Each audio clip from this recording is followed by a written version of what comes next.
황민호의 진짜 뉴스. 네, 경월보 팟캐스트 황민호의 진짜 뉴스로 시작하겠습니다. 오늘도 어김없이 IT 바리스타 손민섭 선생님 모셨습니다.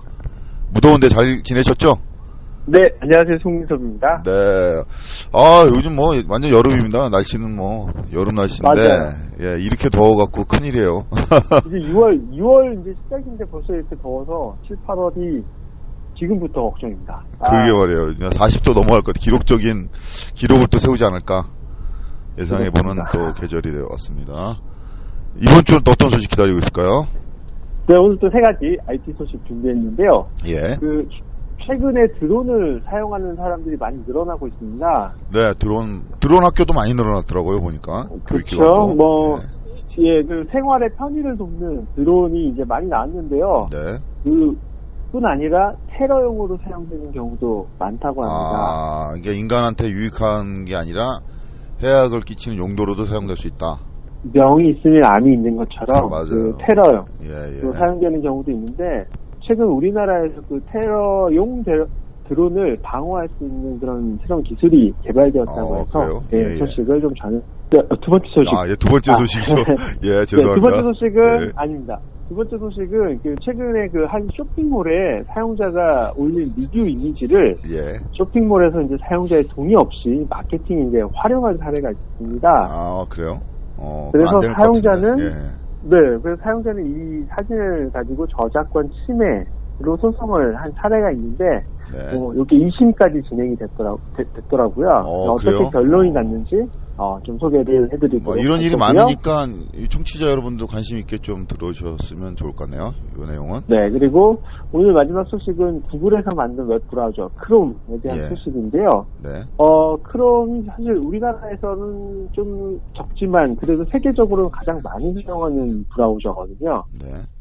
네, 그 크롬에 대한 이야기 좀 전해드리도록 하겠습니다. 네, 우리나라에서 많이 안 쓰지만 세계적으로는 크롬을 많이 인터넷 연결할 때 많이 쓴다는 거. 그래서 관심 있게 이것도 들으셨으면 좋겠습니다. 예, 첫 번째 소식 전해주시죠. 네, 아까 첫 번째 말씀드린 드론 소식인데요. 네.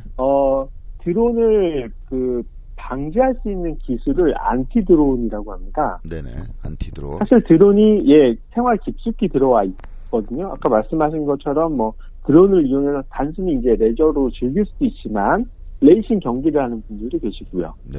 또 드론을 이용한 간단한 배달 서비스도 나오고 있거든요. 해외에서는. 예. 맞아요. 그리고 택배 한다고 또 한참 해외 토픽이 나왔었죠. 맞습니다. 그리고 재해 지역에서는 사람을 대신해서 높은 데서 이렇게 보면서 수색이나 정찰 이런 걸 할 수도 있습니다. 맞아요. 그럼 군사 용도로도 쓸 수도 있고 산업 용도로도 많이 쓰이고.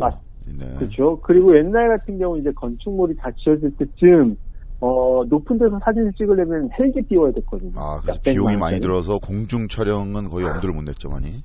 근데 요즘에는 드론으로 그것도 좀 비교적 쉽게 할 수 있게 됐습니다. 맞아요. 비용을 엄청 획기적으로 줄여서 사진 해상도 사진 이렇게 뭐라 해야 되나 수준도 높게 해서 이렇게. 네, 고퀄리티의 사진을 이렇게 많이 하더라고요, 요즘 보니까. 그런 사진. 우리가 흔히 보는 방송, 엔터테인먼트 이런 데서 봐도 드론을 이용해서 높은 데서 찍은 영상들도 많이 나오고 있고요. 네, 그러니까 다양한 데서 쓰이고 있습니다, 지금. 맞습니다. 그런데 그 안티 드론이라면 그 드론을 격추시킨다는 건가요? 예, 그 부분. 사실 지금 말씀드린 것처럼 이렇게 명이 있으면 또 암이 있듯이 드론을 군사적인 목적이나 아니면 테러를 목적으로 사용하는 연구도 다양히 진행되고 있거든요. 그렇죠. 그래서 이런 것들을 방지하는 안티 드론 기술들도 좀 다양하게 나오고 있는 방법입니다. 네. 지금까지는 사실 사냥용 매를 이용해서 드론을 이렇게 사냥하게끔 하는 방법도 있었고요. 또 그물총이라고 하늘에다가 그물총을 쏴서 드론을 떨어뜨리는 그런 기술도 있었습니다. 방송에서 본 것 같습니다. 그물총 쏘는 거는. 네, 그래서 이제 사생활 침해나 아니면 테러의 위험으로부터 드론을 날리지 못하게 하는 그런 방지 기술이 있었는데 최근 우리나라 카이스트 김용대 교수님이 이끌고 있는 팀에서 GPS 신호를 가짜로 조작해서 드론의 위치를 속이는 그런 방법을 개발했다고 하더라고요. 드론이니까 그 위치를 추적해서 가려면 GPS 신호를 받아야 되는데 이거에 그렇죠. 교란을 줘서 착각을 일으켜서 뭐 추락시킨다거나 네, 맞습니다. 충돌시키거나 이렇게 그렇게 한다는 거 같은데요, 보니까. 그죠? 맞습니다. 네, 정확하게 맞습니다. 사실 드론이 이제 우리가 조종기로 이렇게 조정하는 걸 알고 있지만, 네네. 사실 큰 드론이나 아니면 이제 테러용 드론은 특정 위치, GPS 값을 찍어서 우리가 이제 내비게이션 찍고 네네. 자동차로 가듯이 그 드론도 그렇게 이용을 합니다. 그래서 특정 위치로 날아가라 라고 이렇게 명령을 하는데 그 드론에게 가짜 위치 신호를 주는 거죠. 그러면 드론은 원래 가야 되는 목적지를 못 가고 아니면은 아까 말씀드린 것처럼 위도나 그러니까 고도를 낮춰서 드론을 착륙시키는 그런 기술이라고 합니다. 이게 뭐 그렇게 큰 비용 안 들이고 그렇죠. 손쉽게 이렇게 뭐 저지할 수 있는 방법이라 해서 좀 시선이 많이 끌 것 같습니다. 이건 관심을 많이 끌 것 같네요. 사실 우리나라는 그 군사적인 이유로 드론을 날리는 게 법적으로 허용되지 않는 곳이 되게 많거든요. 거의 못 날린다고 보시면 돼요, 드론을. 그죠. 네. 우리가 살고 있는 저 의정부도 심하고요. 예, 의정부는 거의 못 날린다고 보시면 돼요. 네, 그래서 요거는 이제 그런 군사적인 이유도 그렇지만 항공기가 뜨고 내려앉는 그런 이제 공항 쪽에서도 사실 되게 드론이 문제가 되는 경우도 되게 많았습니다. 그렇죠. 아무래도 충돌 위험이 있으니까요. 그렇죠. 위험하거든요. 새만 부딪혀도 사실 비행기는 위험할 수 있는데 그렇습니다. 드론 이거 무게가 굉장하거든요. 그렇죠. 그러니까 그런 문제들이 많아서 이제 드론을 날리면 안 되는 곳에서 드론을 날릴 경우에 이거를 잡아내거나 아니면 테러 목적으로 어떤 사람을 해하기 위해서 날아가는 드론을 차단하는 용도로 이렇게 개발이 됐다고 합니다. 아무튼 뭐 한국에서 이제 그런 원천 기술을 가지고 있다는 게 뭐 드론 이제 안티 드론을 할 수 있는 기술에 한국에서 원천 기술이 있다는 거 그게 큰 뭐 이렇게 뭐라 해야 되나요? 나중에 앞으로 큰 시장이 될 것 같아요. 예. 왜냐면 안티 드론이라는 게 드론 시장이 커지면서 생기는 거잖아요, 사실은. 네, 그런데 저는 또 이런 생각이 들더라고요. 안티 드론이 생기면 이걸 또 방지하는 뭔가가 나오지 않을까. 그쵸. 창과 방패처럼. 바이러스하고 또 해커처럼. 계속 또 이렇게 진화 업그레이드되고 또 업그레이드되고 이러면서 또 시장 규모가 커지는 거죠, 계속. 근데 사실 드론이 우리가 생각하는 것보다 매우 이제 크기가 큽니다. 그래서 떨어질 경우에는 위험할 수도 있고요. 차량이 파손되는 경우도 있고 막 그렇습니다. 그래서 실제 드론을 전문적으로 하시는 분들은 드론을 이렇게 떨어졌을 때 그거에 대한 보상을 할 수 있도록 보험에도 가입하고 뭐 이런 분들이 계시거든요. 드론 보험이 있습니다. 그래야 되겠네. 자동차 같은 경우도 지금 예전에는 몇 대가 안 돼서 처음 나왔을 때 자동차가 뭐 100년 전에 개발됐을 때는 몇 대가 안 돼갖고 그거에 대한 뭐 심각성을 못 느꼈지만 지금은 길바닥에 다 자동차잖아요. 그렇습니다. 그래서 의무적으로 보험도 가입해야 되고 그거에 대한 사고도 많이 일어나서 경제적으로 뭐 이렇다 저렇다 평가도 많은데 앞으로 드론도 그렇게 되지 않을까? 충분히 그럴 수 있습니다. 아까 말씀드린 것처럼 보험까지 있을 정도니까요. 이게 더 대중화될 수 있죠. 그래서 드론이 무슨 뭐 이렇게 4차 산업혁명 관련해서 새로운 또 종목이 업종이죠. 그쪽에서 많이 직업들을 만들어내기도 하고 직업도 만들어내고 이 관련 파생 산업도 만들어내고요. 그래서 이걸 정부에서 많이 이제 키울 것 같은데 사실은 많이 날려야지 시장이 커지는 건데 한국에서는 많이 날릴 만한 데가 없어요. 그게 문제예요, 지금. 기술은 발달하고 있는데. 또 그렇다고 해서 안보 때문에 또 이걸 또 막 날릴 수도 없는 거고 여러 가지 또 문제가 있는데 앞으로 좀 자유롭게 드론 날릴 수 있는 좀 그 기회가 좀 마련됐으면 좋겠습니다. 네. 두 번째 소식도 전해주시죠. 두 번째 소식은 아까 말씀드린 그 한 인터넷 쇼핑몰하고 사용자 간의 그 법정 공방에 대한 얘기입니다. 한 사용자가 자신이 인터넷 쇼핑몰에서 구입한 패딩 점퍼를 입고 그 사진을 찍었어요. 그리고 후기 게시판에 올렸습니다. 보통 이제 후기 게시판에 올리면 포인트나 이런 걸 주거든요. 사은품 주죠. 그래서 그걸 위해서 이제 올렸는데 그리고 한 사흘 정도 있다가 해당 쇼핑몰에서 운영하는 페이스북에서 사용자들의 후기라고 해서 그분의 사진을 포함해서 이제 마케팅으로 활용을 하는 사건이 있었어요. 그래요?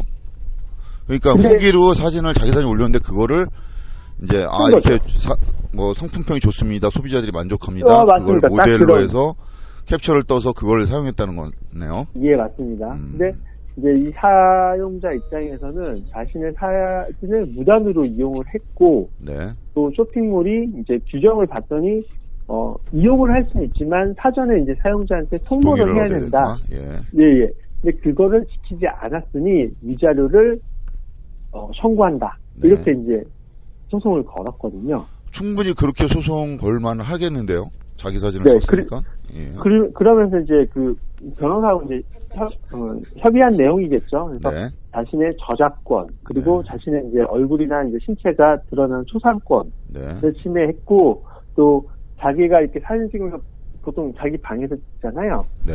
자기 방에 이런 것들이 다 노출이 됐다. 개인정보 침해까지 침해를 했다라고 주장을 하면서 쇼핑몰을 걸었어요. 예. 그래서 1심, 2심까지 진행됐으면 1심에서 어떻게 판단이 1심, 2심 모두 받아들여지지 않았습니다. 아, 그러니까 이제 소송을 제기한 그 개인, 소비자가 진 거네요. 좋습니다. 아, 이런 내용은 이길 것 같은데.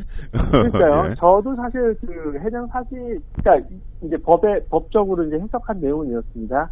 해당 사진은 누구나게 찍을 수 있는 사진이었기 때문에 이걸 저작권이 보호되는 저작물로 보기는 어렵다. 그래서 저작권은 땡. 그리고 초상권 역시 이제 구체적, 이게 아까 말씀드린 것처럼 패딩이라고 했잖아요. 전체 신체가 사실 다 드러나지는 않아요. 그래서 구체적인 신체가 드러나는 그런 특징이 있는 특정인임을 확인하기 어렵다. 그래서 초상권이 그래서 초상권도 이뤄지지 않았고요. 마지막으로 개인정보 역시 뭐 이 방에 찍은 사진 한 장 가지고 개인정보까지 침해했다라고 보기는 좀 어렵다라고 판단을 해서 1, 2심 모두 받아들여지지는 않았습니다. 또 이렇게 설명을 듣고 보니까 또 그게 맞는 것 같습니다. 왜냐하면 본인이 올린 것도 본인이고 누가 올리려고 한 것도 아니고, 그리고 또 게시판에 올린 거는 공개하겠다는 함축적 의미가 있는 거거든요. 그렇습니다. 그래서 그걸 사용했다는데 상업적 목적으로 사용했기 때문에 저작권은 어느 정도 침해된 것 같은데, 그거는 참 제가 법률 전문가가 아니라서 뭐라고 말씀드리긴 그렇지만 저도요. 앞으로 그렇게 되면은 게시판에 올리는 것도 조심해야 되겠네요. 그렇죠. 악용될 수가 있네요. 맞습니다. 이제 자신의 사진이 어떻게든 활용될 수 있다라는 부분들을 고려해서 이제 조심해서 이제 올리셔야 할 것 같고요. 맞습니다. 그리고 만약에 이제 사용자 이제 쇼핑몰 같은 데서 그렇게 부단으로 활용하는 게 싫다라고 하면 사진에 뭐 불법 금지 뭐 이런 거 있잖아요. 빨간색 글씨로 예쁘지 않게 도배를 해가지고 올리는 방법도 좀 고려를 할 수 있을 것 같아요. 그렇게 하든지 아니면 뭐 활용 못하게끔 전체적으로 뭐 멋있게 올린다거나 그렇게 하지 말고 부분적으로 좀 올려서 이게 뭐가 뭔지 모르게끔 이렇게 할 수도 있고. 스킬은 많으니까요.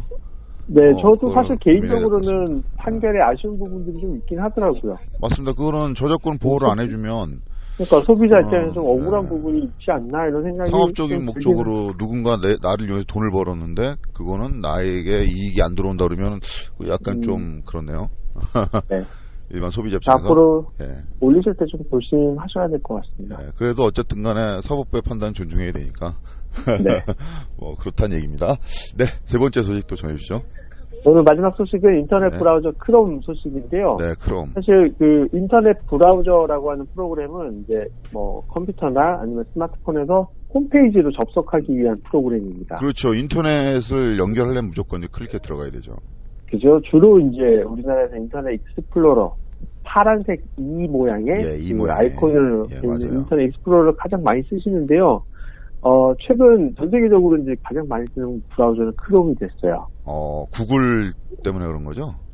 구글에서 만든 크롬이고요. 기존 브라우저보다 빠르기도 빠르고 또 다양한 기능들을 포함하고 있어서 이용하기 편리한 부분들이 있습니다. 근데 사실은 저는 많이 안 써봐서 무슨 기능이 있는지는 모르지만 그게 또 뭐 보안에도 뭐 취약하다는 얘기가 있고 막 그래서 좀 뭐 예전에는 그런 선입견 때문에 많이 안 썼죠. 그리고 이제 컴퓨터로 자동으로 익스플로러 깔려 있어서 거기에 적응하다 보니까 그거면 또 계속 쓰게 되고 여러 가지 이유로 안 써봤는데 저도 크롬에 뭐 새로운 기능이 있다고 한번 또 활용해봐야 되겠네요.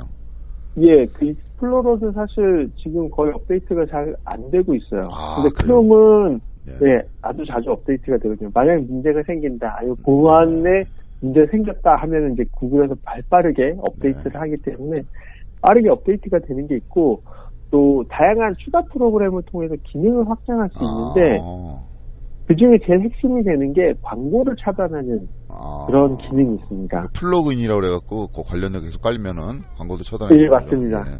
그래서 사용자들 입장에서도 이 광고 차단 기능을 이용하면 그 인터넷 기사나 아니면 페이지에서 불필요한 광고 없이 쾌적하게 인터넷을 쓸 수 있다 해가지고 이제 구글이 만든 그 크롬을 좋아했었는데요. 네. 그런데 문제는 이제 올해 초부터 크롬에서 이 광고 차단 프로그램 자체를 차단하겠다라고 하고 있습니다. 광고를 계속 보란 얘기네요, 결론은. 왜냐하면 구글의 가장 큰 수익원은 광고거든요. 그렇죠. 광고 회사예요, 구글을 어떻게 보면. 맞습니다. 근데 이게 아이러니하게도 자신들이 만든 브라우저가 자신들의 수익 모델인 광고를 차단하고 있기 때문에 그렇죠. 이게 좀 아이러니한 거죠. 그래서 맞아요. 최근에 보면 이제 유튜브에 연속 광고가 2개 붙어 나오는 이런 광고까지 나오고 있는 걸 보면 구글은 이제 앞으로도 계속 광고를 위한 수익을 늘리려고 하고 있고요. 그런 차원에서 이 크롬의 광고 차단, 이 기능을 차단하겠다는 게 좀 더 이제 그럴 수도 있다라고 했는데 신빙성을 더 얻어가고 있는 그런 분위기입니다. 일단 뭐 대형 뭐 글로벌 뭐 세계적인 회사 구글에서 하니까 뭐 업데이트나 보안 문제는 신경 안 쓰셔도 될 것 같고 잘 할 것 같고. 그렇죠. 그 다음에 문제는 이제 광고네. 근데 광고가 너무 나오다 보면 막 짜증이 나요, 사실은. 네네. 네, 그런 게 문제인데 아무래도 업데이트가 잘 되고 보안에 강점이 있다 그러면 사람들이 사용할 수밖에 없게 되잖아요. 그렇죠. 근데 문제는 이런 거죠. 이제 구글에서 광고 차단 프로그램을 삭제하면 이게 사실 득이 될까? 구글 광고를 더 많이 봐도 도움이 될까라고 하는지는 좀 지켜봐야 되는 게 최근 그러니까 크롬 말고도 그 크롬에 대안이 될 수 있는 웹 브라우저 프로그램들이 되게 많이 나와 있어요. 맞습니다. 뭐 요즘 브라우저들이 보면 생각보다 뭐 깔려면 많이 있습니다. 뭐 네이버에서 만들고 네이버도 있고 스윙도 있고 뭐 많더라고요. 네, 되게 많습니다. 그래서 그 뭐 크롬처럼 이제 자체 광고 차단 기능을 가진 그런 브라우저들도 나오고 있기 때문에 크롬에서 이제 광고 차단을 차단한다라고 하면은 이제 사람들이 어떻게 될지는 잘 모르겠습니다. 이 프로그램을 삭제할 수도 있고요. 그러네요. 예. 보니까는 한국 그 소비자들은 충성도가 약하니까 그렇게 되면 크롬 사용을 안 하고 다른 걸 저도 이제 다른 거를 주로 익스플로러 안 쓰고 다른 걸 주로 많이 쓰거든요.